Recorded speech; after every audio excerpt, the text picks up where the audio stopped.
साथियों नमस्कार। मैं मनोज सहारण आज आपके लिए इस वीडियो में लेकर आया हूँ घूर्णन गति से संबंधित कुछ न्यूमेरिकल। तो आपकी घूर्णन गति में जो सिलेबस में 3 टॉपिक दिए हुए हैं, काफी छोटे छोटे टॉपिक है। घूर्णन गति का जो आपका सिलेबस है उसमें पहला टॉप पॉइंट ये है कि बल आघूर्ण। बल आघूर्ण और दूसरा है कोणीय संवेग संरक्षण। कोणीय संवेग संरक्षण। और तीसरा टॉपिक आपके पास सरल ज्यामितीय वस्तुओं का जड़त्व आघूर्ण आय। तो 3 टॉपिक अपने पास, काफी छोटे छोटे टॉपिक है। इन्हीं तीनों टॉपिक से मैं आपके लिए न्यूमेरिकल्स का कलेक्शन लेकर आया हूँ। तो चलिए स्टार्ट करते हैं। बल आघूर्ण का SI मात्रक क्या होता है? तो पहले पढ़ते हैं कि बल आघूर्ण क्या है। जो रेखीय गति में बल का काम होता है वस्तु की स्थिति में परिवर्तन करना, वस्तु के वेग में परिवर्तन करना, स्थिति में परिवर्तन करना, वेग में परिवर्तन करना, ये सब क्या है, इनके लिए बल आवश्यक है। वैसे ही घूर्णन गति में किसी वस्तु को रोटेट करवाने के लिए, घुमाने के लिए, उसका जो कोणीय वेग है उसमें परिवर्तन के लिए हमारे पास बल आघूर्ण आवश्यक होता है। सपोज दैट हमारे पास ये कोई बिंदु O है, इसके सापेक्ष इस वस्तु को जो बिंदु P पर है ये घूर्णन गति कर रही है। ठीक है। यदि हम बिंदु P पर बल F लगाते हैं और बल F की जो दिशा है वो ये है, ये बल F लगाया। बिंदु P की घूर्णन F से या घूर्णन बिंदु से जो दूरी है वो कितनी है? R है। ठीक। तो बल की दिशा ये होगी और स्थिति सदिश की दिशा होगी ये। दोनों के बीच में कोण कितना है? थीटा। ठीक है।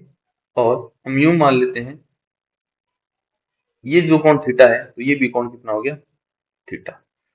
इस बिंदु पर इस घूर्णन अक्ष के सापेक्ष जो बल आघूर्ण है वो कितना होगा?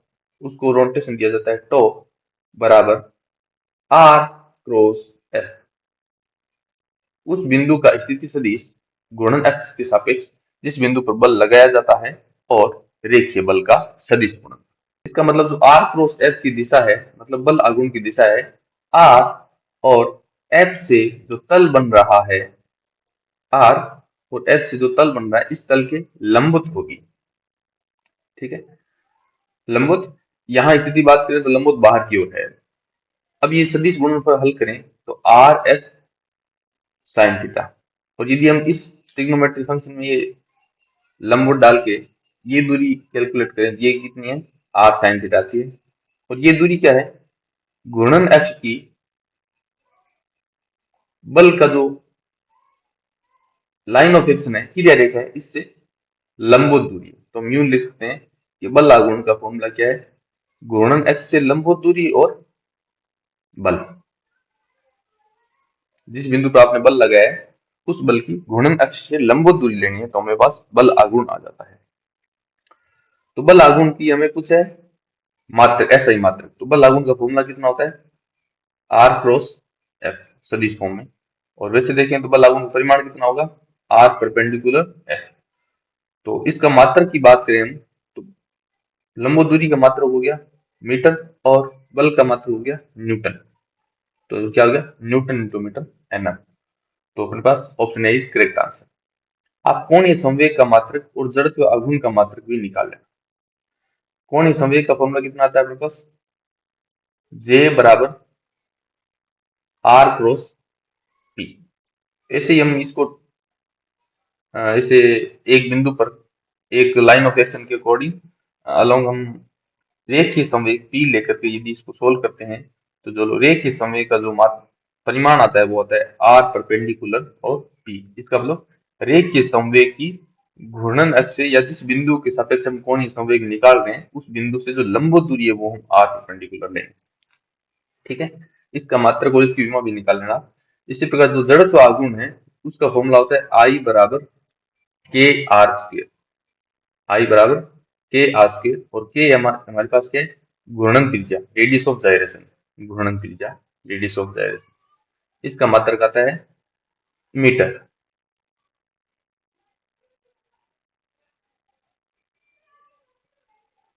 एम के स्क्वेयर, सॉरी सॉरी,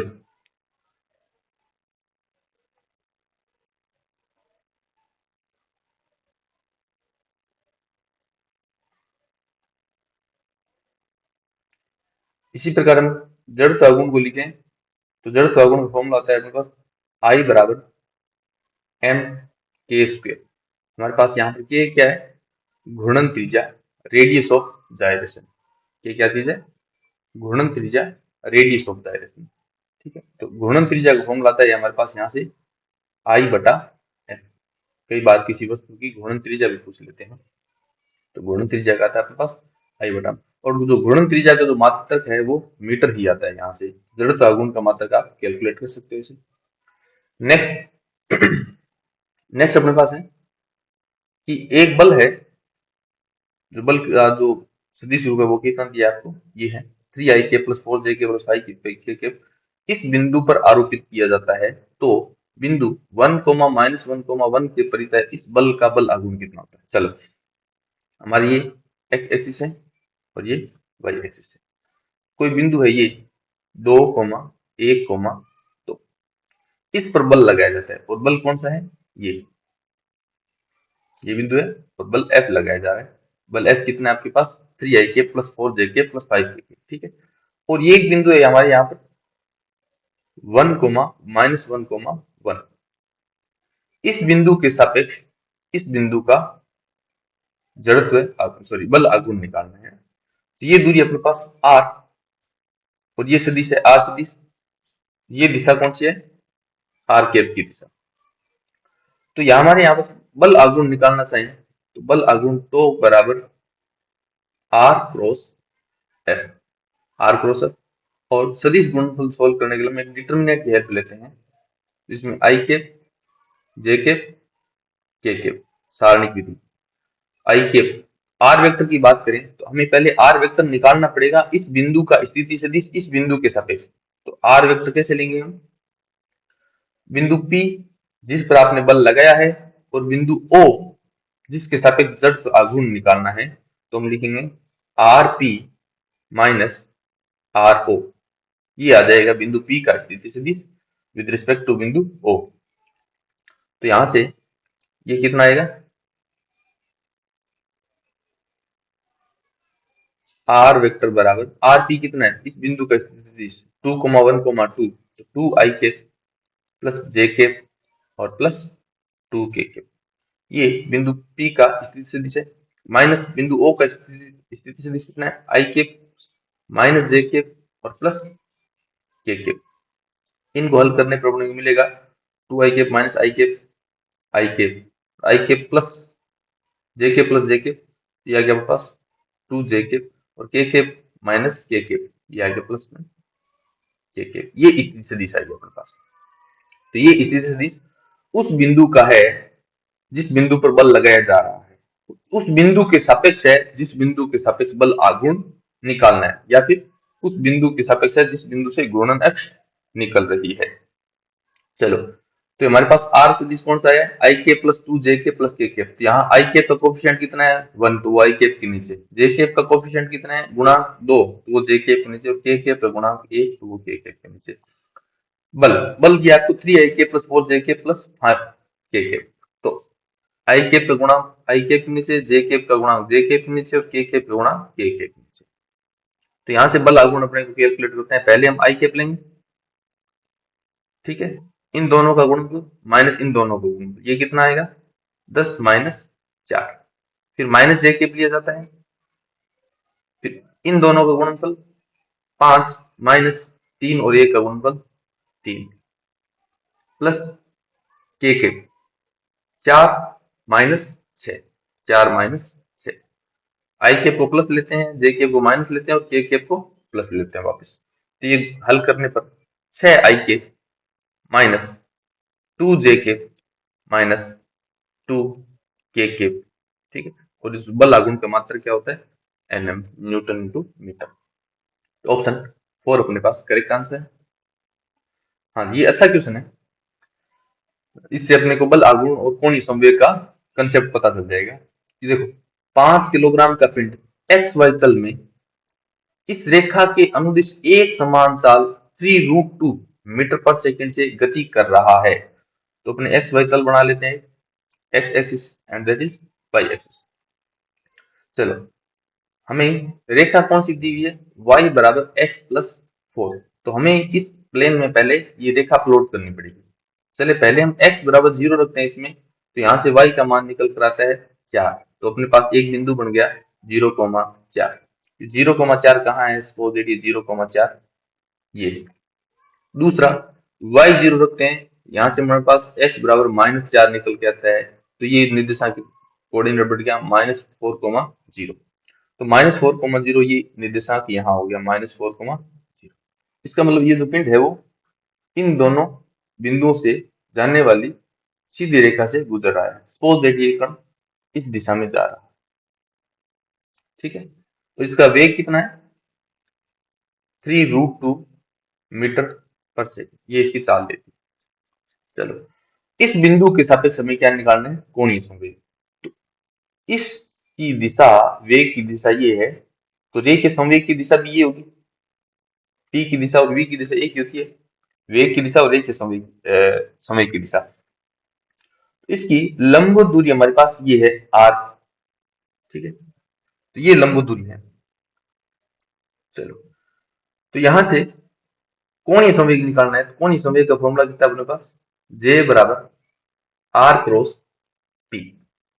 और यदि हम इसका केवल परिमाण ले लें तो J बराबर r परपेंडिकुलर P। P का मान अपने पास कितना होता है, mv। द्रव्यमान आपको 5 किलोग्राम दे रखा है, वेग इसका दे रखा है 40 की 3√2 मीटर पर सेकेंड। ये आ गया आपके पास 15√2 किलोग्राम मीटर पर सेकेंड। ये आ गया इसका रेखीय संवेग। अब हमें ये लंब दूरी निकालनी है।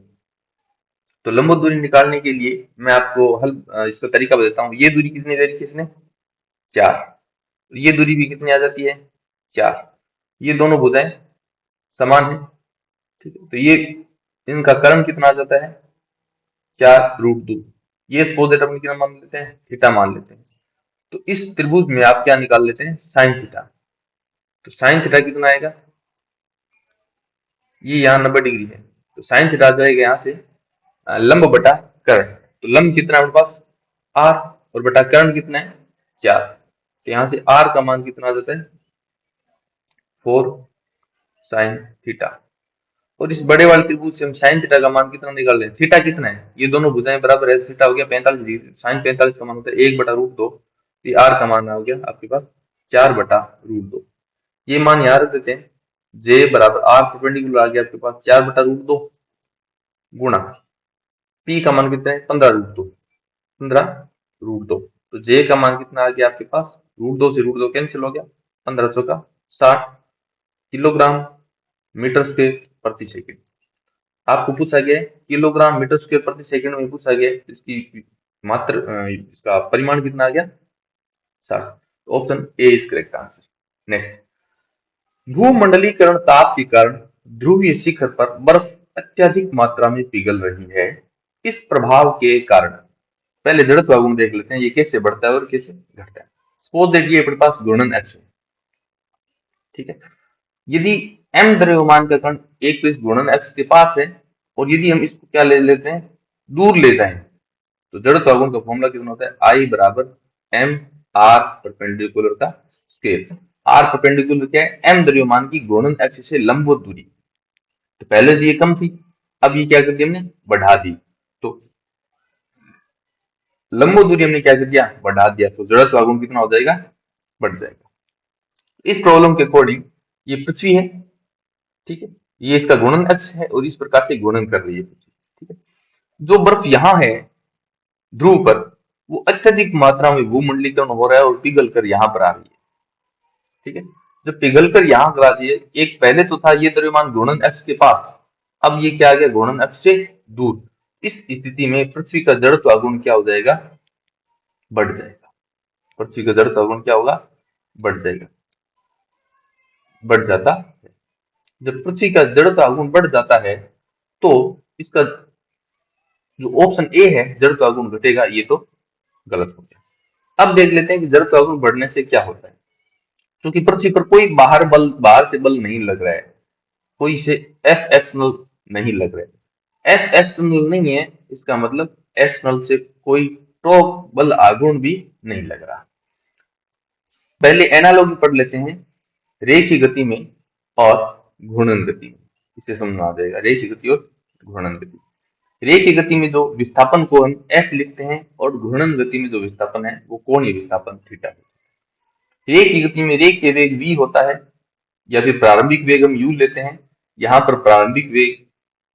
प्रारंभिक कोणीय वेग ओमेगा 0 लिया जाता है। यहाँ पर हम अंतिम वेग v लेते हैं, यहाँ पर अंतिम कोणीय वेग ओमेगा लिया जाता है। ठीक है, यहाँ पर वेग में परिवर्तन की दर रेखीय त्वरण अल्फा ए लेते हैं, और यहाँ पर कोणीय वेग में परिवर्तन की दर अल्फा लेते हैं। ठीक है, यहाँ पर जो द्रव्यमान m काम करता है, यहाँ पर जड़त्व गुण I काम करता है।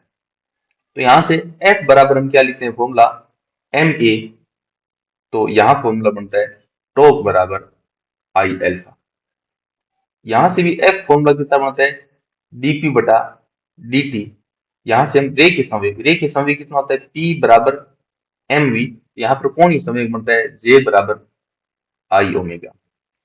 तो dp बाई dt को हम टॉर्क लिख पाएंगे, टॉर्क बराबर dp बाई dt। यहाँ क्या लिखेंगे हम dj बाई dt। कई किताब में आपको कोणीय संवेग का जो मात्रक है J मिलेगा, सॉरी सिंबल J मिलेगा, और कई बुक में आपको L मिलेगा। तो कई जगह L है, कई जगह J है। तो कोणीय जो संवेग है हम यहाँ पर J यूज कर रहे हैं। ठीक है, f एक्सटर्नल 0, तो एक्सटर्नल 0 हो गया। जैसे ही टो एक्सटर्नल 0 होता है, इस फॉर्मूला देखिए, हमें फॉर्मूला क्या होता है टो का, टो बराबर dj बटा dt, कोणीय संवेग में परिवर्तन की दर। जब एक्सटर्नल टॉर्क 0 है तो कोणीय संवेग में कोई परिवर्तन नहीं होगा। जब कोणीय संवेग में कोई परिवर्तन नहीं होगा तो पृथ्वी का जो कोणीय संवेग है वो क्या रहेगा, संरक्षित रहेगा। पृथ्वी का कोणीय संवेग जब संरक्षित रहेगा, कोणीय संवेग का फॉर्मूला कितना हमारे पास, रेखीय संवेग P बराबर mv, तो कोणीय संवेग J बराबर I ओमेगा, ये क्या रहेगा, संरक्षित। ठीक है, जब बर्फ पिघल कर नीचे आती है तो इस पृथ्वी का जड़त्व गुण से क्या हो जाता है, बढ़ जाता है। जड़त्व गुण बढ़ जाता है क्योंकि I और ओमेगा का गुणनफल नियत है, तो इसका मतलब ओमेगा का जो मान है वो घट जाता है। तो कोणीय वेग घट गया। तो ऑप्शन जो थर्ड है अपने पास, पृथ्वी का कोणीय वेग घट जाता है, ये थर्ड सही। अब दिन की अवधि घटेगी, ये चेक कर लेते हैं। दिन का जो आउटकाल है वो कितना होगा, 2 पाई बटा ओमेगा। ये होता है 24 घंटे। हमें दिन से मतलब दिन और रात दोनों ही होते हैं। ऐसा नहीं है कि दिन 12 घंटे के तो आप टी का मान 12 ले लो, नहीं। यहाँ दिन का तात्पर्य ये है कि एक दिन और एक रात। क्योंकि बर्फ के पिघलने से ओमेगा घट रहा है तो टी का मान कितना हो जाएगा, बढ़ रहा है ना। तो एक दिन है वो 24 घंटे से ज्यादा हो जाएगा। पृथ्वी का कोणीय संवेग घटेगा नहीं जी, पृथ्वी का जो कोणीय संवेग है वो संरक्षित रह रहा है। तो दिन की अवधि बढ़ रही है, ये गलत हो गया। पृथ्वी का कोणीय संवेग संरक्षित है, तो ये भी गलत हो गया। इसके साथ साथ मैं आपको एक प्रॉब्लम देता हूं, बहुत अच्छी प्रॉब्लम है, वो आप सोल्व करना जरा। प्रॉब्लम ये है,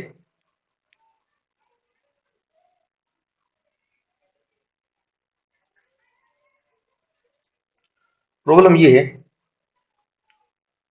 एग्जांपल, यदि यदि पृथ्वी की त्रिज्या को, पृथ्वी की त्रिज्या कितनी है, 6400 किलोमीटर है। इस त्रिज्या को आधा कर दिया जाए, आधा कर दिया जाए, हम द्रव्यमान नहीं बदल रहे हैं, पृथ्वी की केवल त्रिज्या को आधा कर दिया जाए, तो दिन का आवर्तकाल कितना हो जाएगा। एक दिन है, अभी 24 घंटे का है, बाद में कितना हो जाएगा, ये आपको कैलकुलेट करना है। अभी मुझे कमेंट सेक्शन में बता देना आप कैलकुलेट करके कितना हो जाएगा। बहुत अच्छा क्वेश्चन है ये, आपके डायरेक्ट एग्जाम में पूछा जा सकता है, इस पर आप 5 स्टार लगा सकते हैं। यदि पृथ्वी की त्रिज्या को आधा कर दिया जाए तो दिन का आवर्तकाल कितना हो जाएगा, ये आप करना है। मैं हिंट दे देता हूँ यहाँ पर, क्योंकि यहाँ पर पृथ्वी से कोई बाह्य बल या फिर बाह्य बल आघूर्ण नहीं लग रहा है, इसका मतलब जो पृथ्वी का कोणीय संवेग है वो नियत रहेगा। ये से आप कर लेना इससे। नेक्स्ट प्रश्न आपके पास, एक द्रव्यमान m मूल बिंदु से दूर x एक्स के समानांतर एक रेखा पर स्थिर वेग से गति कर रहा है, तो मूल बिंदु के सापेक्ष इसका कोणीय संवेग क्या होगा। बहुत अच्छा क्वेश्चन है। ये एक्स एक्सिस है और ये वाई एक्सिस। ये मूल बिंदु है। मूल बिंदु से दूर एक्स एक्स की समांतर रेखा, एक ये भी हो सकती है और ये भी हो सकती है। स्थिर वेग से गति कर रहा है एक द्रव्यमान एम। ये कोई द्रव्यमान एम है, इस रेखा पर स्थिर वेग से गति कर रहा है और वेग मान लेते हैं v। तो इसका रेखीय संवेग कितना होगा, p बराबर एम। तो मूल बिंदु के सापेक्ष इसका कोणीय संवेग, मूल बिंदु के सापेक्ष इसका कोणीय संवेग। पहला तरीका तो ये है कि इसके हम आर कैप ले लेते हैं और ये दूरी कितनी हो जाती है आर, दोनों के बीच में थीटा ये है। जो कोणीय संवेग होगा वो कितना होगा आर क्रॉस टी। इसको सोल्व करने पर जे का मान आ जाएगा अपने पास आर टी साइन थीटा। जैसे जैसे कण आगे बढ़ेगा थीटा का मान घटेगा तो साइन थीटा का मान भी क्या होगा, घटेगा। साइन थीटा का मान घट रहा है, इसके साथ साथ आगे बढ़ेगा तो ये जो दूरी आर है वो बढ़ती जाएगी। फिर साइन थीटा घट रहा है आर बढ़ रहा है, जे हमारे पास यहाँ पर क्या रहता है नहीं। दूसरा तरीका, जे को हम ये भी तो लिख सकते हैं जे बराबर आर परपेंडिकुलर टी। जिस बिंदु के सापेक्ष हम कोणीय संवेग निकालते हैं उस बिंदु से P की जो रेखा है जिस दिशा में P जा रहा है उसकी लंब दूरी, तो P की दिशा ये है।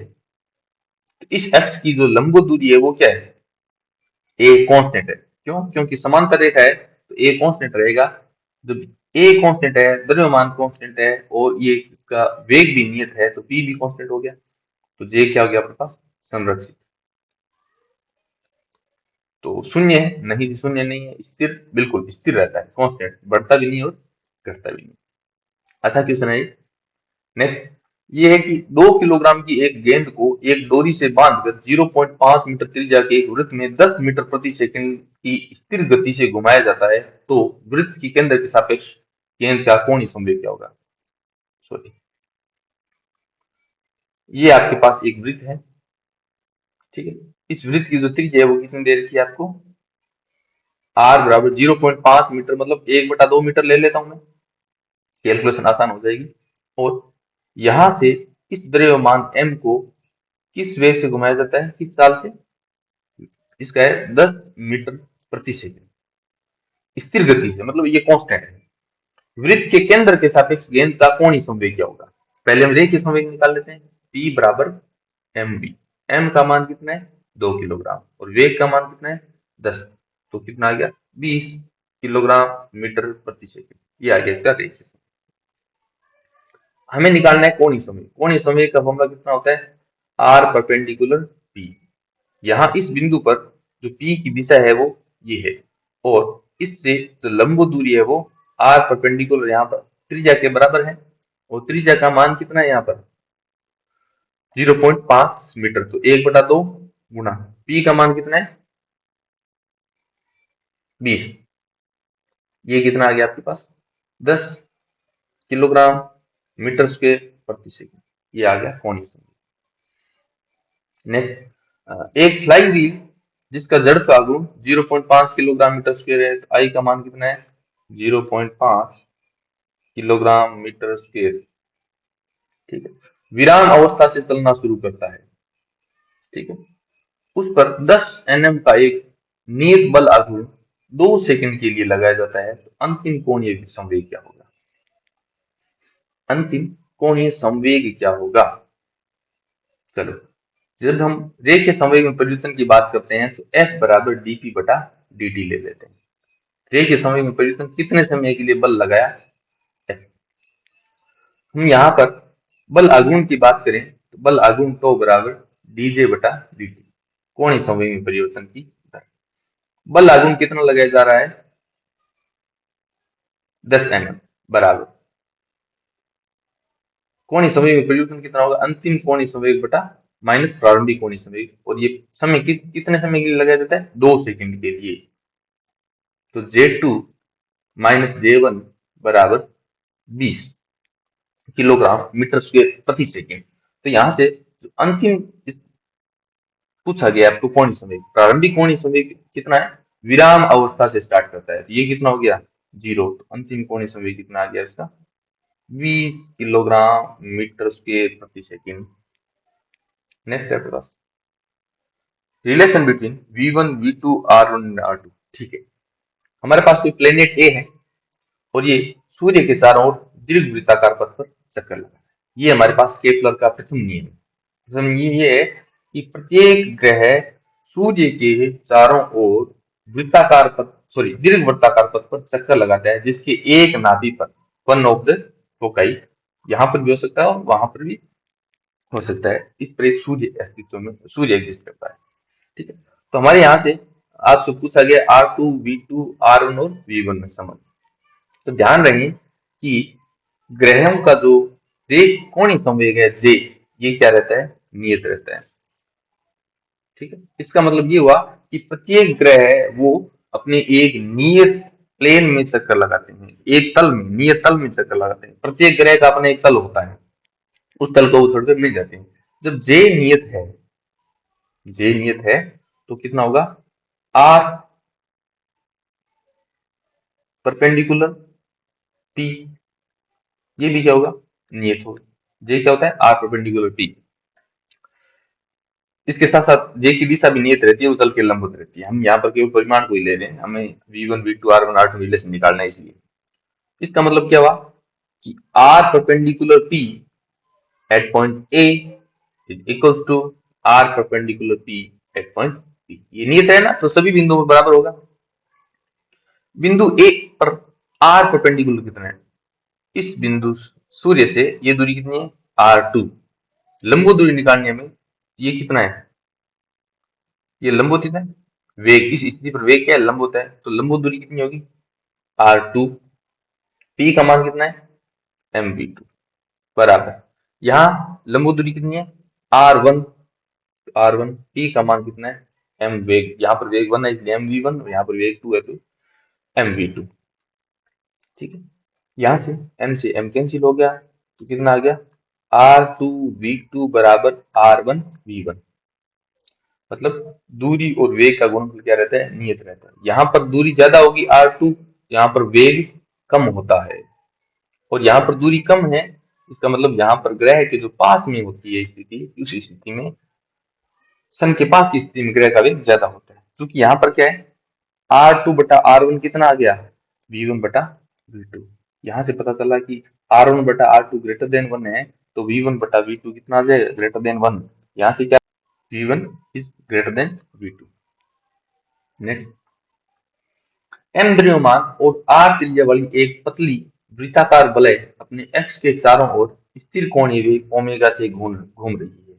ये लो जी, एक वृत्ताकार वलय है, ठीक, और ये अपने x के सापेक्ष कोणीय वेग ओमेगा से घूम रही है, और इसकी त्रिज्या कितनी है, इसकी त्रिज्या है r, घूम रही है।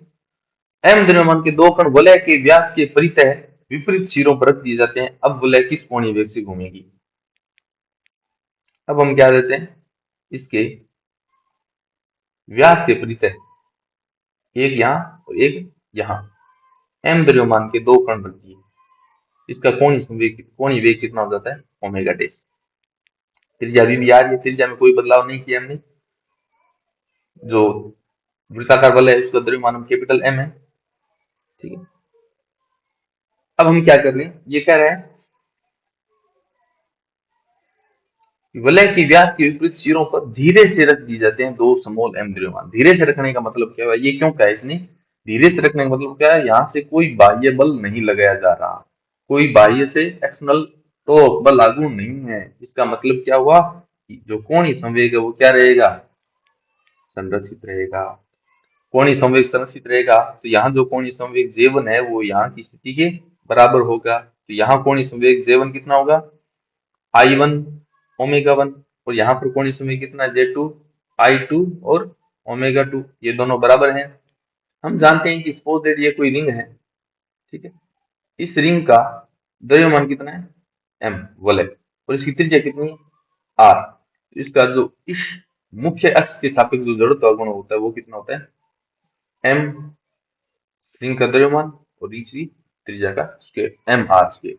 यदि इसी को हम क्या करते हैं, खोखला बेलन बनाते हैं, रिंग को खोखला बेलन बना सकते हैं लंबा करके इसको, इसकी मोटाई को बढ़ाकर, ये खोखला बेलन बन गया।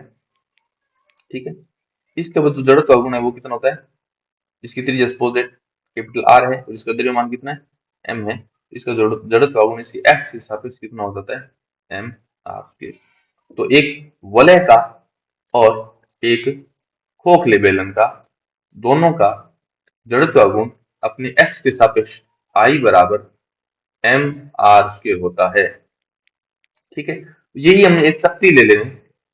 क्या ले लेते हैं कि ये एक शक्ति है, इसकी त्रिज्या भी कितनी है, आर, इसका द्रव्यमान कितना है, एम, इसका जड़त्व गुण कितना होता है, आई बराबर एम आर स्क्वायर बटा 2। यहाँ देखिए आप, वलय का द्रव्यमान भी m है और शक्ति का द्रव्यमान भी कितना है, m है। तो वलय का जड़त्व गुण कितना है, एम आर स्क्वायर, शक्ति कितना है, एम आर स्क्वायर बटा 2। क्यों, क्योंकि वलय का द्रव्यमान जो सारा है वो घूर्णन अक्ष से दूर है, तो इसका जड़त्व गुण ज्यादा है। तो इसका घूर्णन द्रव्यमान, सारा द्रव्यमान घूर्णन अक्ष से ज्यादा दूर नहीं है, कुछ द्रव्यमान यहाँ पास में भी है, थोड़ा कम हो जाता है, हाफ एम आर स्क्वायर हो जाता है। इसी प्रकार शक्ति और ठोस बेलन, शक्ति और ठोस बेलन, इन दोनों का जड़त्व गुण कितना होता है, अपने अक्ष के सापेक्ष एम आर बटा 2 होता है। चलो, तो ये हमारे यहाँ पर पहले जड़त्व गुण कितना है, I1, ये हो गया, सॉरी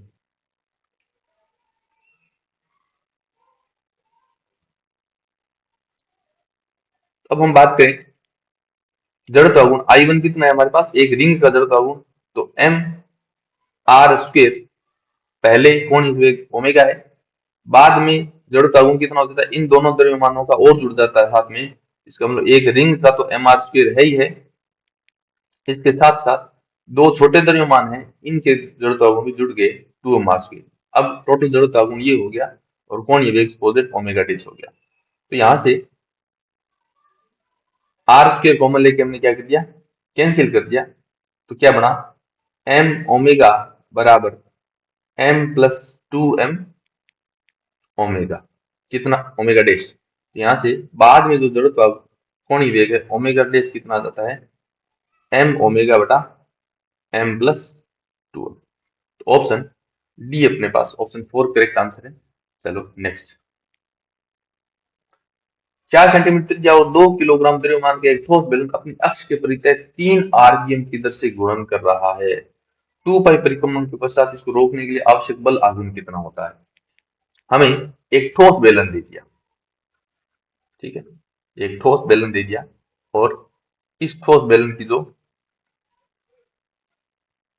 घूर्णन कर रहा है, इस ठोस बेलन की जो त्रिज्या है वो कितनी दे दी आपको, आर है 4 सेंटीमीटर, और इस ठोस बेलन का जो द्रव्यमान है वो आपको दे दिया 2 किलोग्राम।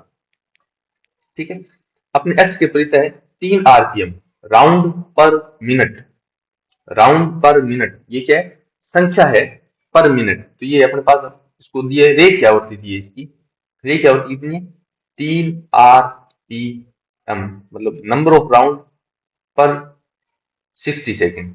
ये कितना आ गया आपके पास, 1/20 प्रति सेकेंड, ये रेखीय आवृत्ति है। तो इसका कोणीय वेग कितना आ जाता है, एक राउंड में कितना आ जाता है ये 2 पाई रेडियन, और कितना राउंड लेता है ये 1/20 प्रति सेकेंड, तो 1/20। इसका जो कोणीय वेग आता है ओमेगा बराबर पाई बटा 10 रेडियन पर सेकेंड। ठीक है, इससे ये रोटेट कर रहा है, इस कोणीय वेग से रोटेट कर रहा है। अब इसको रोकना है, अब इसको रोकना है, और रोकने के लिए हमें कितना बल आघूर्ण लगाना पड़ेगा, ये हमें कैलकुलेट करना है। तो हम जानते हैं बल आघूर्ण तो बराबर आई एल्फा, ठीक है, तो टो बराबर आई अल्फा। इसको हम कैसे कैलकुलेट कर सकते हैं, पहले अल्फा कैलकुलेट करते हैं, कोणीय त्वरण। जो जैसे हम रेखीय गति में जानते हैं कि वी स्क्वायर बराबर यू स्क्वायर प्लस 2as, ये समीकरण होती है, तीसरी समीकरण। इसको हम घूर्णन गति में लगाए तो यहाँ क्या है, अंतिम वेग, तो यहाँ पर क्या है, अंतिम कोणीय वेग ओमेगा स्क्वायर बराबर प्रारंभिक कोणीय वेग का स्क्वायर प्लस 2 कोणीय त्वरण और कोणीय विस्थापन। यहां से इसका रोकना है तो अंतिम कोणीय वेग कितना हो गया, 0, प्रारंभिक कोणीय वेग पाई बाय 10 का स्क्वायर, ठीक है, प्लस 2 अल्फा और थीटा, कोणीय विस्थापन चेक करना है अपने को। कितनी कोणीय विस्थापन है? 2 पाई परिक्रमण। एक परिक्रमण में कोणीय विस्थापन कितना होता है? 2 पाई। तो 2 पाई परिक्रमण में कोणीय विस्थापन कितना हो गया? 2 पाई से मल्टीप्लाई करा देंगे इसको, 4 पाई स्क्वायर। थीटा का मान कितना आ गया? 4 पाई स्क्वायर। अब हम क्या करेंगे, पाई स्क्वायर को कॉमन इसको सोल्व कर लेते हैं। 8 अल्फा पाई स्क्वायर बराबर माइनस का पाई स्क्वायर बाई 100, यही आएगा। पाई स्क्वायर से पाई स्क्वायर कैंसिल हो गया, यहां से अल्फा का मान कितना आ गया? -1/800 रेडियन पर सेकेंड स्क्वायर। इसका मतलब ये माइनस में है, इसका मतलब इसके क्या है? मंदन हो रहा है। तो हमें क्या निकालना है? बल आघूर्ण। और बल आघूर्ण का फॉर्मूला कितना होता है? तो बराबर आई अल्फा। आई का मान कितना है? ठोस बेलन है तो mr² बटा 2, और अल्फा का मान कितना है? 1/800। m 2 किलोग्राम दे रखा है तो इस 2 से ये कैंसिल हो गया। r कितना दे रखा है? 4 सेंटीमीटर। तो इसका स्क्वायर करेंगे तो 16 गुना 10 की पावर -4 बटा में 8 गुना 10 की पावर 2। तो बल आघूर्ण कितना आ जाता है? 16, 8 से कैंसिल हुआ 2 बार, तो 2 गुना 10 की पावर -6 nm, ये बल आघूर्ण आ गया। इसके लिए अपने पास ऑप्शन थर्ड है वो करेक्ट आंसर है। नेक्स्ट, एक ठोस बेलन इसकी x के सापेक्ष जड़त्व गुण कितना है?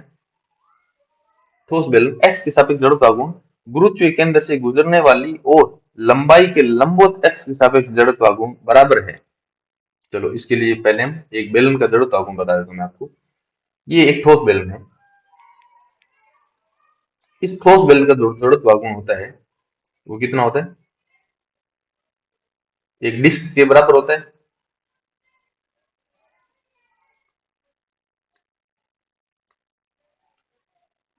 इस ठोस बेलन का जो जड़त्व गुण है आई, वो एक शक्ति के बराबर होता है। आई बराबर mr²/2।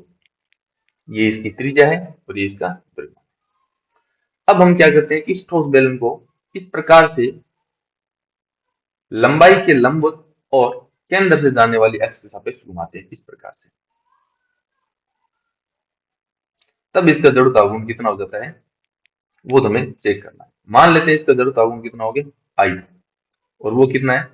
पहले हम क्या करेंगे, इस बेलन को इस दिशा से प्रेस करेंगे। इसका मतलब ये एल लंबाई का एक छड़ बन जाएगा। एल लंबाई की एक छड़ बन जाएगी। एल लंबाई की एक छड़ बन गई। एल लंबाई की छड़ का जड़त्व गुण कितना होता है? ml²/12, लंबाई के लंबवत और केंद्र से गुजरने वाली छड़ के सापेक्ष। अब हम क्या करेंगे, इस बेलन को इन दोनों दिशाओं पे प्रेस करेंगे। इन दोनों दिशाओं में प्रेस करेंगे तो जो एक बन जाएगा वो शक्ति, और शक्ति है वो व्यास के सापेक्ष जड़त्व गुण आ जाएगा। इसका होता है अपने पास mr²/4, है ना। परपेंडिकुलर एक्सिस पर में कैलकुलेट कर सकते हैं इसको, लंबवत एक्सिस पर। तो हम इस बेलन को इस एक्स के सापेक्ष निकाल रहे हैं, तो हम क्या कर रहे हैं, एक बार इस बेलन को इस दिशा में प्रेस करते हैं तो एक छड़ बन जाएगी एल लंबाई की, उसका जड़त्व हो ml²। फिर अब इस दिशा में प्रेस करेंगे तो एक डिस्क बन जाएगी, और इस डिस्क कितना होता है? mr²/4। इन दोनों का सम होता है वो इस स्थिति में बेलन का जड़त्व गुण होता है। तो ये क्या कह रहा है, ये ठोस बेलन इसकी एक्स के सापेक्ष जो जड़त्व गुण है, ठीक है, एक्स के सापेक्ष जड़त्व गुण वो इसके एक्स के लंबाई के लंबवत और केंद्र से जाने वाली जड़त्व एक्स के जड़त्व गुण के बराबर है। तो ये इसका मान कितना है पास? mr²/2 बराबर, और इसका मान कितना होता है आपके पास? ml²/12 plus mr²/4। अभी हमने ये कैलकुलेट किया, ml²/12 बटा प्लस mr²/4। तो ये इधर जाके सब्जेक्ट होगा तो कितना आ जाएगा अपने पास? सॉरी, ये इधर जाकर सब्जेक्ट होगा तो कितना आ जाएगा आपके पास? ml²/12 बराबर mr²/4। m से m कैंसिल हो गया, ये 3 टाइम्स कैंसिल हो गया, तो l² बराबर 3, r², l का मान आ गया आपके पास √3r। तो ऑप्शन 2 करेक्ट आंसर होगी।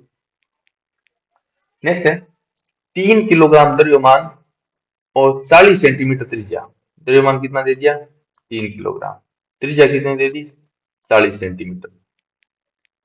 खोखले बैलून की परिधि एक द्रव्यमान हीन रस्सी को लपेटा गया है। ये खोखला बैलून ले लेते हैं अपने। ठीक है, ये खोखला बैलून है। इस खोखले बैलून की परिधि है एक, क्या कर दिया हमने, एक रस्सी लपेट दी और इस रस्सी का कोई द्रव्यमान नहीं। इस रस्सी को 30 न्यूटन का बल आरोपित किया जाता है। हमने इस रस्सी पर बल कितना लगाया?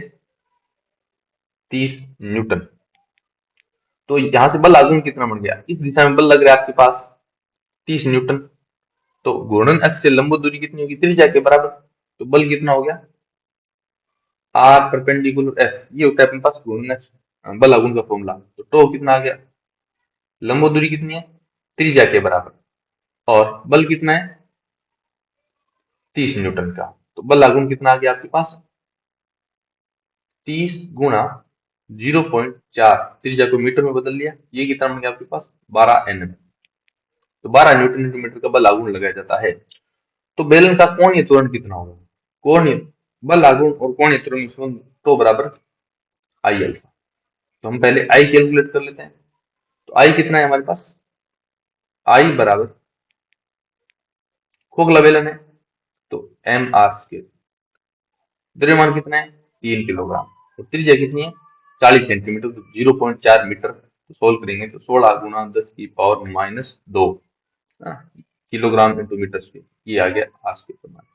तो यहाँ से एल्फा बराबर तो आएगा 12 डिवाइडेड में 3 गुणा 16 गुणा 10 की पावर -2, ये कितना आ जाएगा? 1200 का, या फिर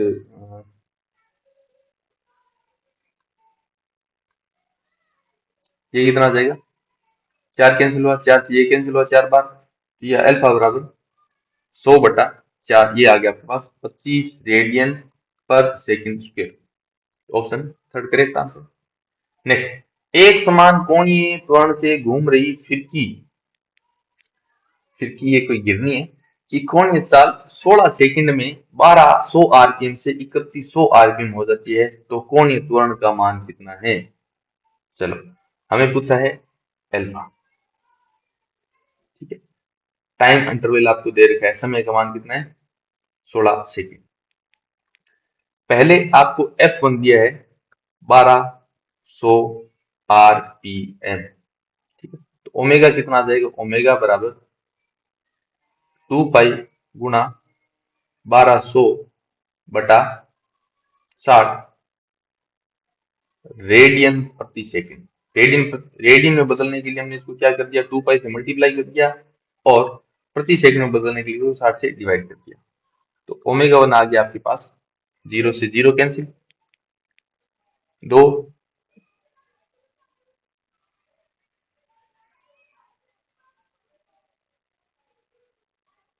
ये कितना आ गया आपके पास? 40 पाई, 40 पाई रेडियन प्रति सेकंड। तो यहाँ से ओमेगा 2 कितना है? ओमेगा 2 बराबर 3120 गुणा रेडियन में बदलने के लिए 2 पाई और सेकंड में बदलने के लिए 60 का भाग, 0 से 0 कैंसिल, 6 का पड़ आ गया, 6×5 = 30, 52। तो ओमेगा 2 आ गया 104 पाई रेडियन प्रति सेकंड। ठीक है, तो कोणीय त्वरण का मान पूछा है एल्फा का मान। एल्फा अपने पास क्या होता है? हमारे पास रेखीय त्वरण होता है ए बराबर वेग में परिवर्तन बटा समय dv/dt। तो एल्फा कितना आ जाएगा आपके पास? डी ओमेगा बटा dt। तो एल्फा डी ओमेगा कितना होगा? ओमेगा 2 माइनस ओमेगा 1 बटा समय कितना है आपके पास? 16। तो एल्फा का मान कितना? ओमेगा 2 कितना है? 104 पाई माइनस ओमेगा 1 40 पाई बटा में 16। 104 पाई में से 40 पाई घटाने में 0 माइनस 4 माइनस 0 4, 10 में से 6, 64 पाई बटा 16। तो 16 चौका 64, ये आंसर आएगा 4 पाई रेडियन पर सेकंड स्क्वायर। तो ऑप्शन अपने पास रेडियन पर सेकंड स्क्वायर नहीं पूछा है, तो option A is correct answer. Next, एक बच्चा अपने दोनों हाथ फैलाकर घूमने वाली टेबल, टर्न टेबल के केंद्र पर खड़ा है। चलो, ये सपोज कोई टर्न टेबल है, इसके केंद्र पर ये कोई बालक खड़ा है। ठीक है, तो जो घूर्णन अक्ष है वो केंद्र से ही गुजरती है।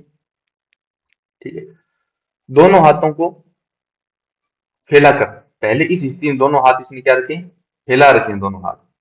इस स्थिति में इसका जो घूर्णन गति है वो कितनी है, के है। घूर्णन गति के है और इसका जो कोणीय वेग है वो ओमेगा। यदि बच्चा अपने दोनों हाथों को वापस मोड़ ले तो कुल जड़त्व आघूर्ण प्रारंभिक का 1/3 हो जाता है।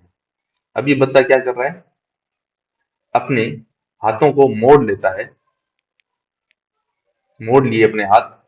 ठीक है, मोड़ लेने पर इसका जो जड़त्व आघूर्ण है आई डैश है वो पहले वाले का 1/3 हो गया, क्योंकि हाथों को मोड़ लिया उसने तो द्रव्यमान की घूर्णन से दूरी कम होगी, तो जड़त्व आघूर्ण घट गया, पहले वाले का 3rd टाइम हो गया, 1/3 हो गया।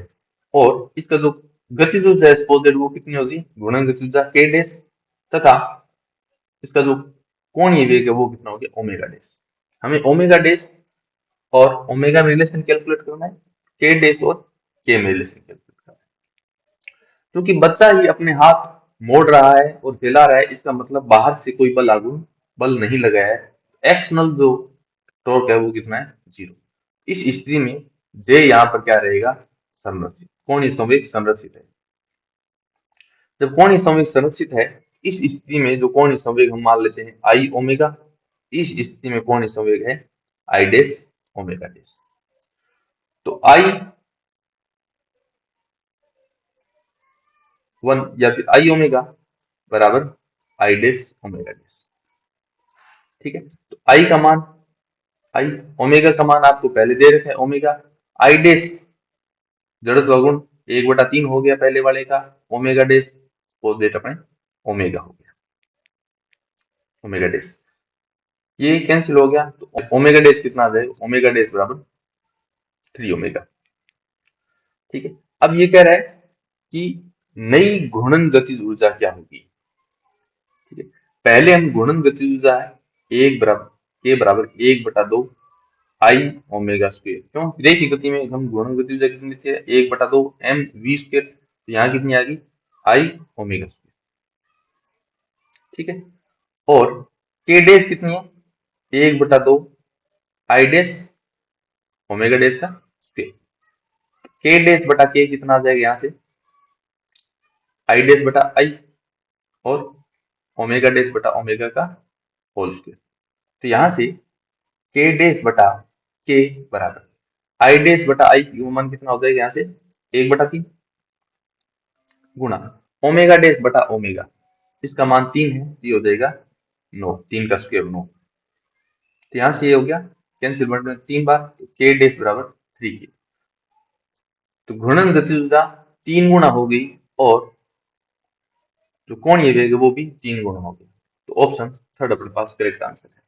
एक एल लंबाई के तार जिसका इसके एक सिरे से गुजरने वाले एक्स के सापेक्ष जड़त्व गुण आई है, तो को एक वलय के रूप में परिवर्तित कर दिया जाता है। तो वलय के तल के लंबवत एवं इसके केंद्र से गुजरने वाले एक्स के सापेक्ष जड़त्व आघूर्ण क्या होगा। तो पहले हमारे पास एक जो तार है, ठीक है, इसकी लंबाई है एल, तो इसका लंबाई के लंबवत और केंद्र से गुजरने वाली एक्स सापेक्ष जड़त्व आघूर्ण होता है एम एल स्क्वायर बटा 12। ठीक है, तो इस एक्स के सापेक्ष समानांतर एक्स पर में से हमारे पास आई डैश आता है एम एल स्क्वायर बटा 12 प्लस एम डी स्क्वायर, और ये जो दूरी है बीच में डी का मान कितना है, एल बटा 2। ये अपने पास आई सी का मान केंद्र से गुजरने वाली एक्स के सापेक्ष जड़त्व आघूर्ण। आई डैश का मान आ जाएगा अपने पास एम एल स्क्वायर बटा 12 प्लस डी का मान एल बाई 4 रखेंगे, एल बाई 2 रखेंगे, तो एम एल स्क्वायर बाई 4। इसको सोल्व करने पर आई डैश बराबर आता है एम एल स्क्वायर बटा 3। तो हमें ये याद रखना है कि एल लंबाई की छड़ से केंद्र से गुजरने वाली एक्स के सापेक्ष जड़त्व आघूर्ण एम एल स्क्वायर बटा 12 और एक सीधे से गुजरने वाली एक्स के सापेक्ष जड़त्व आघूर्ण एम एल स्क्वायर बटा 3। तो इसमें क्या कह रहा है कि एक L लंबाई की कोई छड़ है, इसके एक सिरे से गुजरने वाली x के सापेक्ष जड़ता गुण I है, इसका मान आपके पास ml²/3 है। अब क्या हो रहा है, इसको एक वलय के रूप में मोड़ दिया जाता है।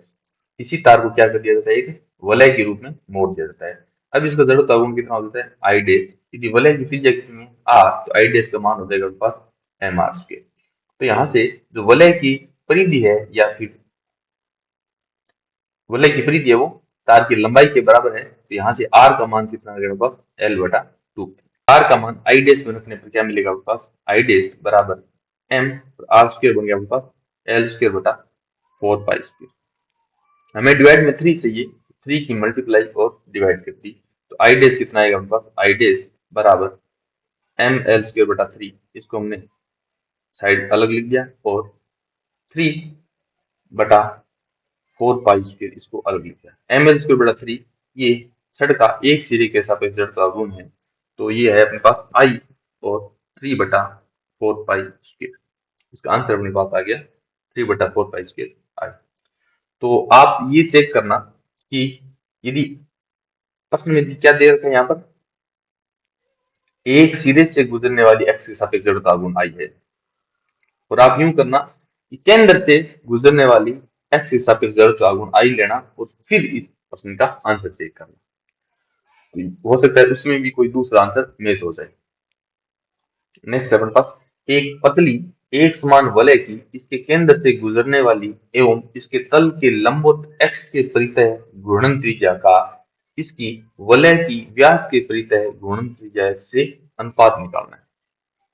तो पहले क्या कर रहे हैं, एक पतली एक समान वलय है, ये इसके केंद्र से गुजरने वाली और तल के लंबवत x के परितः घूर्णन त्रिज्या, इसका जो जड़ता गुण हम I1 मान लेते हैं, तो इसका मान कितना है mr²। क्या लिख देते हैं, I1 बराबर mk1 का स्क्वायर। तो यहाँ से इस स्थिति में घूर्णन त्रिज्या कितनी आएगी, तुलना करने पर k1² का मान आ रहा है r², तो k1 का मान कितना आ गया r।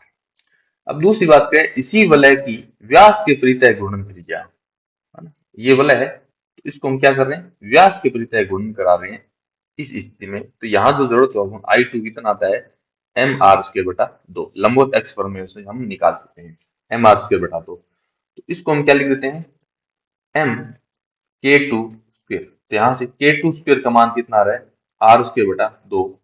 तो इस स्थिति में घूर्णन त्रिज्या k2 का मान आ रहा है r/√2। हमें k1 अनुपात k2 निकालना है, तो r/√2 ये आ जाएगा आपके पास √2:1। ऑप्शन डी अपने पास करेक्ट आंसर। P द्रव्यमान और Q त्रिज्या की 3 वलय चित्र में दर्शाए अनुसार व्यवस्थित है। y डैश x, ये y है और ये y डैश x है, के परितः व्यवस्था का जड़त्व आघूर्ण कितना होगा। तो पहली स्थिति में तो हमारे पास इस वलय को हम नाम देते हैं फर्स्ट, इसको नाम देते हैं सेकंड और इसको नाम देते हैं थर्ड। तो एक वलय है, इसके केंद्र से और तल के लंबवत जड़त्व आघूर्ण कितना होता है, I बराबर mr²।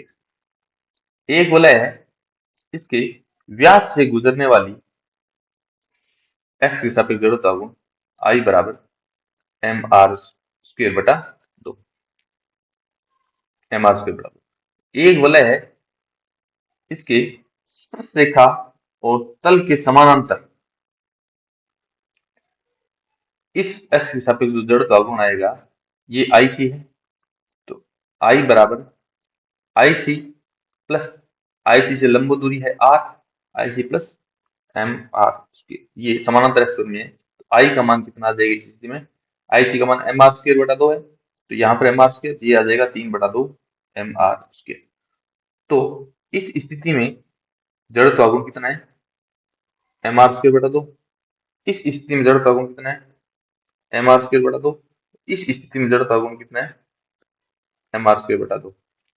सॉरी, यहाँ 3mr²/2, माफी चाहता हूँ। तो कुल जड़त्व आघूर्ण कितना हो गया, I बराबर I1 plus I2 plus I3, ये हो गया आपके पास 3/2 और 3/2, 3 और 1/2, ये हो गया आपके पास 3 M R square plus 1/2 M R square, ये कितना आ गया 7/2 एम आर स्क्वेयर। और एक रिंग का द्रव्यमान अपने कितना दिया है टी, और त्रिज्या कितनी दी है क्यू, तो 7/2 P Q square. Option A is correct answer. Next question अपने पास, एक चक्की के तल में एक्स और जेड एक्सिस परस्पर लंबवत है। ठीक है, ये चक्की है, इसके तल में ये एक्स एक्सिस है और इसी के तल में ये जेड एक्सिस है, ये दोनों आपस में क्या है लंबवत है। ठीक है, और वाई अक्ष चक्की के तल के लंबवत है, वाई अक्ष है वो चक्की के तल के लंबवत है, ये वाई एक्सिस है। ठीक है, यदि पिंड का एक्स और वाई अक्षों के सापेक्ष जड़त्व गुण कितना है, इसके सापेक्ष जड़त्व गुण आई एक्स बराबर 30 किलोग्राम मीटर स्क्वायर, और वाई एक्स के सापेक्ष कितना दे रखा जड़त्व गुण, वाई एक्स के सापेक्ष जड़त्व गुण कितना दे रखा है आई वाई बराबर 40 किलोग्राम मीटर स्क्वायर, और जेड एक्स के सापेक्ष हमें जड़त्व गुण पूछा गया। तो लंबवत एक्स प्रमेय से हम जानते हैं कि जो दो अक्ष तल में हैं उनके सापेक्ष जड़त्व गुण का जो योग है आई एक्स प्लस आई जेड, वो तल के जो लंबवत एक्सिस है उसके जड़त्व गुण के बराबर होता है। तो यहां से आई जेड का मान कितना आएगा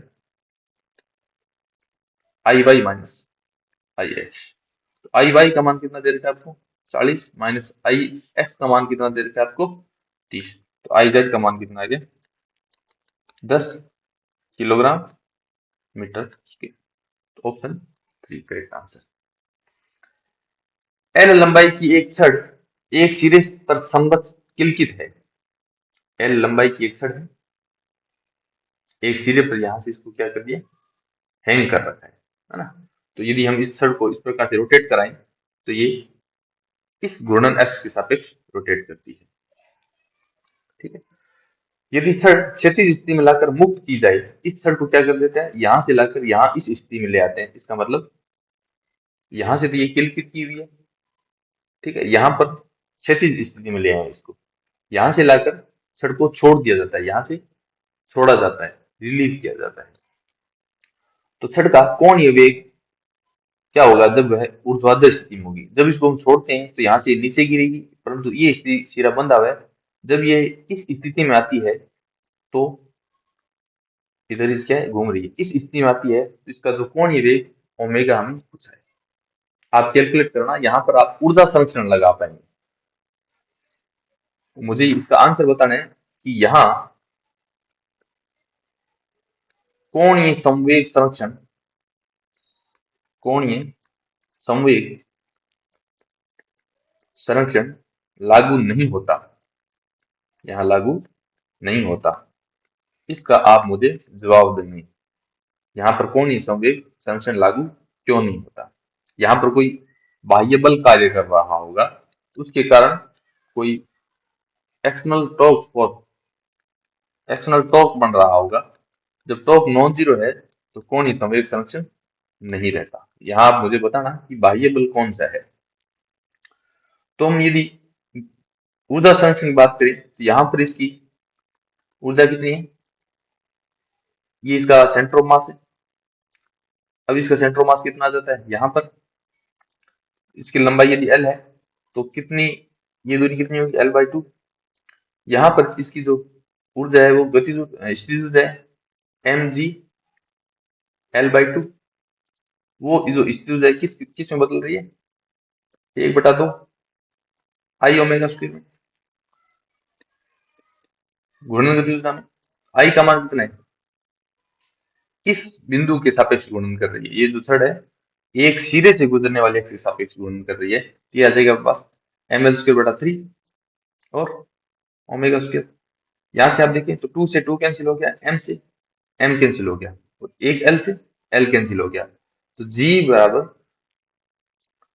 L/3 और ओमेगा स्क्वायर, यहाँ से ओमेगा का मान कितना आएगा आपके पास रूट में 3g/l, तो option A is correct answer. Next आपके पास, अपने केंद्रीय अक्षों के परितः तथा अपने तलों के लंबवत जड़त्व गुण I1 और I2 वाली दो चक्कियां क्रमशः केंद्रीय अक्षों के विपरीत अपने तलों की जड़त्व आघूर्ण। दो शक्तियां हैं, एक शक्ति है इसका जड़त्व आघूर्ण कितना है I1 बराबर 4 मात्रक किलोग्राम मीटर स्क्वायर, और दूसरी शक्ति है इसका जो जड़त्व आघूर्ण है I2 है वो है 2 मात्रक 2 किलोग्राम मीटर स्क्वायर। इन दोनों को क्या कर दिया जाता है, एक ही घूर्णन अक्ष पर लाया जाता है। क्या किया जाता है, एक ही घूर्णन अक्ष पर लाया जाता है। और इनके जो ओमेगा 1 कितना है 10 रेडियन प्रति सेकंड, और इसका जो ओमेगा कितना है 4 रेडियन प्रति सेकंड। ये दे रखा है दोनों शक्तियां क्रमशः 10 रेडियन प्रति सेकंड और 4 रेडियन प्रति सेकंड की कोण हिसाब से घूम रही है। इनकी अक्षों को उभयनिष्ठ रखकर एक दूसरे के संपर्क में लाया जाता है। ये अक्षें उभयनिष्ठ है, एक दूसरे क्या रहा ये संपर्क में लाया जाता है। इस प्रक्रम में निकाय की गतिज ऊर्जा में क्षय कितना होगा। तो पहले इसकी घूर्णन गतिज ऊर्जा कैलकुलेट कर लेना आप, 1/2 आई ओमेगा स्क्वायर, और आई का मान कितना लेंगे mr²/2। इसकी घूर्णन गतिज ऊर्जा K2 1/2 आई ओमेगा 2 का स्क्वायर। यहाँ पर I1 I2 लेंगे और ओमेगा 1 ओमेगा 2 का स्क्वायर लेंगे। यहाँ पर जो घूर्णन गतिज ऊर्जा होगी K बराबर 1/2 I1 प्लस I2 और ओमेगा का स्क्वायर। ये आप कैलकुलेट कर लेना। कोणीय संवेग समीकरण से आप क्या करेंगे, I1 omega 1 plus I2 omega 2 बराबर I1 प्लस I2 और ओमेगा। यहाँ से आप ओमेगा का मान कितना आ जाएगा, I1 omega 1 plus I2 omega 2 बटा I1 प्लस I2। यहाँ से ओमेगा का मान कैलकुलेट करेंगे, यहाँ रखेंगे। फिर ये K फाइनल है, तो डेल्टा K ऊर्जा में हानि कितनी होगी, K final minus K initial में K1 प्लस K2 दोनों लेंगे। तो इसका जो आंसर आएगा वो आप चेक कर लेना, ये कैलकुलेशन मैं कर नहीं रहा यहाँ पर। और ये अपने पास एक R त्रिज्या की और M द्रव्यमान की एक अर्धवृत्ताकार वलय है, एक अर्धवृत्ताकार वलय है, दर्शाई गई है। 4 अक्षों के परितः है जड़ता गुण। 4 अक्ष, एक ये है जो व्यास के सापेक्ष है, पहला ये है वो केंद्र से और तल के लंबवत है, दूसरा ये है व्यास के परितः, तीसरा भी व्यास के परितः, चौथा तल में है परंतु स्पर्श रेखा से गुजर रहा है। इनके सापेक्ष जड़त्व गुण I1 I2 I3 I4 है। इनके मान आपको निकालने हैं। ध्यान रहे हमारे पास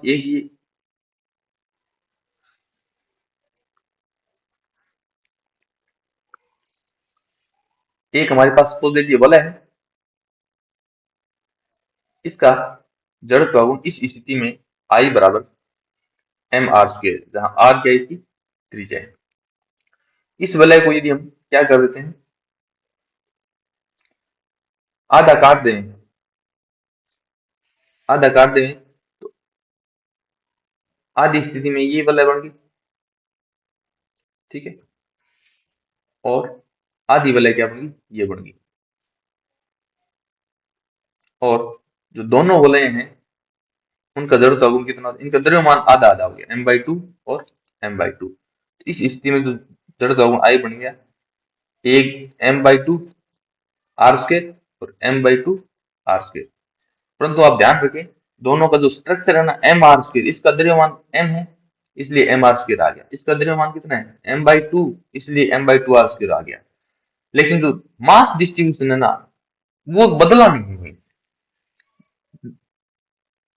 घूर्णन अक्ष से जितनी दूर यहाँ था उतनी ही दूर यहाँ पर है, जिस शेप में वहां था उसी शेप में यहाँ पर है। तो ये जो हाफ mr² है ना ये द्रव्यमान आधा होने के कारण है, लेकिन है ये वलय का ही। तो इस स्थिति में यदि अपने को क्या कह दें, ये एक वलय है, अर्ध वलय है, अर्धवृत्ताकार वलय, ठीक है, और इसके केंद्र से तल के लंबवत गुजरने वाली घूर्णन अक्ष से जड़त्व आघूर्ण कितना होगा यदि इसका द्रव्यमान कितना है m।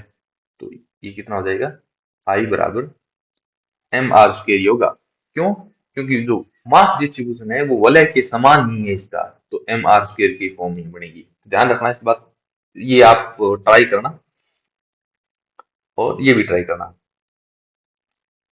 4 समान द्रव्यमान L भुजा की वर्ग की शीर्ष पर रखे गए हैं और ये 4 घूर्णन अक्ष है अपने पास। पहली घूर्णन अक्ष ये तल में ही है। दूसरी घूर्णनक्ष है हमारे पास ये, एक भुजा के परित है। तीसरी घूर्णनक्ष है एक विकर्ण के परित है। चौथी घूर्णनक्ष है तल के लंबवत और एक द्रव्यमान से या फिर एक शीर्ष से गुजरने वाली। ये भी आप मिलान करना। तो ये कौन सा है, I1 में कौन सा आएगा, I2 में कौन सा आएगा, I3